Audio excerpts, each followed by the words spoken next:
वे अपने सपनों को सूटकेस में भरते हैं, बेहतर जीवन की तलाश में समुद्र पार करते हैं। लेकिन किसी ने उन्हें यह नहीं बताया कि वे अपने कितने हिस्से पीछे छोड़ देंगे।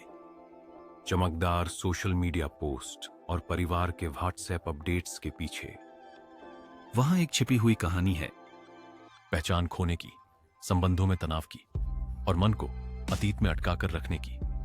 आगे बढ़ने से पहले यदि आप किसी ऐसे व्यक्ति को जानते हैं जो विदेश चला गया है तो इस वीडियो को उनसे साझा करें। इस चैनल को लाइक और सब्सक्राइब करें। हम स्मृति, आघात और उपचार की साप्ताहिक कहानियां साझा करते हैं। पिछले 4 वर्षों में एक नई प्रवासन लहर शुरू हुई है। एशियाई और अफ्रीकी कानूनी रूप से शिक्षा, नौकरियों या परिवार के साथ फिर से मिलने के लिए जा रहे हैं। आपने फोटो देखे हैं, एयरपोर्ट सेल्फी, नए अपार्टमेंट टूर, विश्वविद्यालय स्वागत वीडियो, लेकिन फिर उत्साह फीका पड़ जाता है। कई लोग टोरंटो, लंदन या टेक्सास जैसी जगहों पर वीजा के साथ पहुंचते हैं, केवल खुद को चुपचाप संघर्ष करते हुए पाते हैं। इसलिए नहीं कि उन्होंने कुछ गलत किया, बल्कि इसलिए कि बेहतर जीवन के वादे अक्सर ऐसी कीमत के साथ आते हैं जिसके लिए कोई आपको तैयार नहीं करता। बस मार्सेल, सिमी और पीटर को कनाडा एक अच्छा देश है, लेकिन उन लोगों के लिए जो सोचते हैं आप यहाँ आते हैं, आप पैसा कमाते हैं और सब कुछ, ये उतना आसान नहीं है जितना आप सोचते हैं। तो मैं ये समझने की कोशिश कर रहा हूँ कि क्या करूँ और खुद को कैसे संतुलित करूँ। आवाज के साथ एक समस्या है। फिर से मैं बेघर हो गया। और तो आप अभी बेघर हैं? जी हाँ साहब। आपकी उम्र क्या है? केवल 25 साल का हूँ।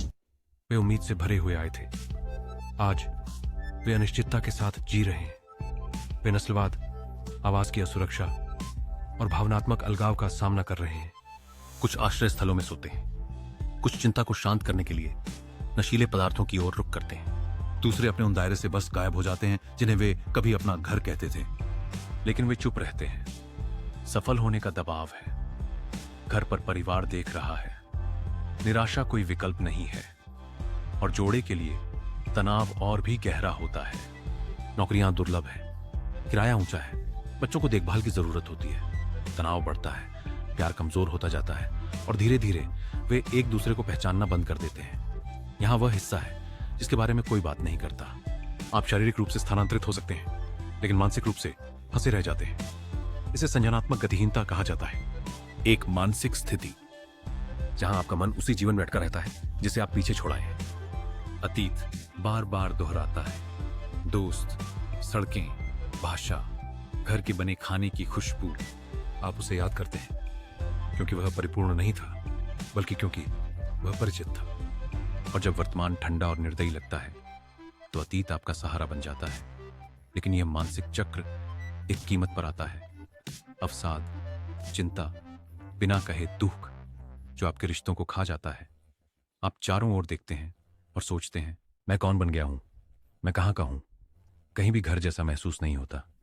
लेकिन उम्मीद है, मुक्त होने के लिए आपको बड़े इरादों की जरूरत नहीं है, आपको छोटे निश्चित कार्यों की जरूरत है।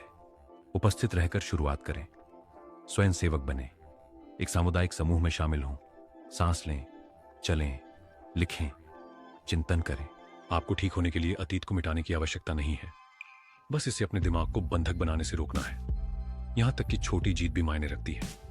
एक पूरी किताब, एक नया दोस्त, एक साझा भोजन।